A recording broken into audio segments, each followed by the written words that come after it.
The Fed yesterday removed the word patient from its statement, but my next guest says although this may look like a hawkish move, the Fed has actually become more dovish. Peter Schiff, CEO of Euro-Pacific, joins us now, and I bet you're saying that, correct me if I'm wrong, because I might lose the bet, because they talk about their inflation target, and we don't even get close to it until 2017, meaning why raise interest rates? Well, they're never going to raise interest rates, at least not until they're forced to. That's what I can't understand, that people haven't figured this out yet, that Yellen has no intention of raising interest rates. I mean, she did mention that it was possible that they could raise rates, but I mean, anything is possible. I mean, an alien invasion is possible, right? Yes. But it's not going to happen. And it's not because of inflation. It's because we have a bubble. There is no legitimate recovery. If there was, they would have raised rates years ago. It is a gigantic bubble, and the Fed is afraid to prick it. So the Fed actually, it's stated policy when you have a bubble, whether it's the one they've created or prior bubbles, well, they created all of them. Created. Yes.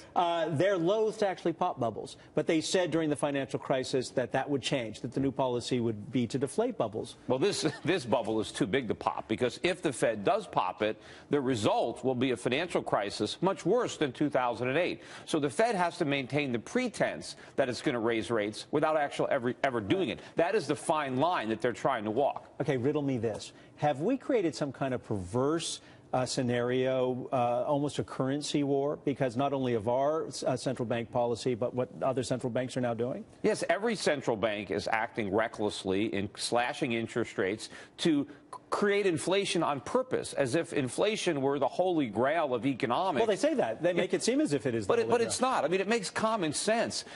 Countries are better off, consumers are better off if the cost of living goes down. If the things that you want and need are less expensive, you're better off. Demand increases when prices go down. It's not the other way around, but that's what they're trying to convince us.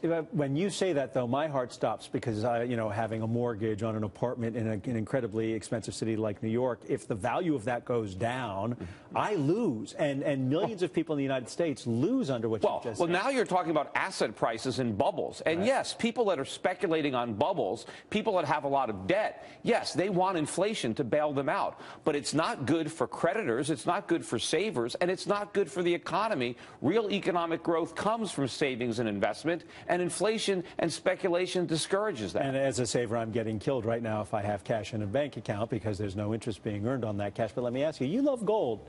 Usually I get to talk to you about gold, but what's going on with gold? Because, and then I'm going to challenge you here. I mean, we've had guests on this network for years who've said, I remember one during the heydays of the financial crisis, gold $5,000 an ounce. Nowhere near it. Well, I think it's going there eventually. But remember, I've been coming on financial television since gold was $300 an ounce. Right. And gold has done a lot better than the stock market over the past 15 years. Now, it doesn't go up every year. It has been going sideways to down for the last 2 or 3 years. About $1,160 right now. Yeah, but look, the market is entitled to a pause after going up fivefold in 10, 12 years.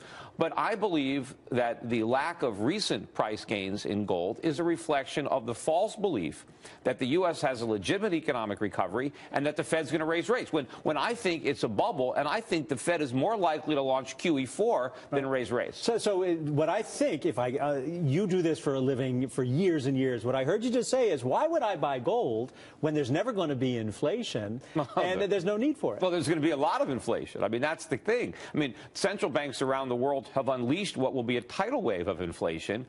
The markets just don't have any sense for it yet, but it is there. And so far, a lot of the inflation has been confined to financial assets. The stock market is inflated. Right. The bond market is inflated. The real estate market is inflated. But all this represents claims to wealth. When people actually want to convert their claims to real stuff, when they want to spend their gains, that's when you really see prices surging for consumer goods. And that's when it finally shows up in the official measures of inflation. You still got those little cards you were selling with the gold where you break off the gold and exchange. Oh, the Valcanby bars. Yeah, we still sell those at shiftgold.com if you want to buy some. No, I'm not smart enough to be moving my money to gold. Peter Schiff, thank you very much.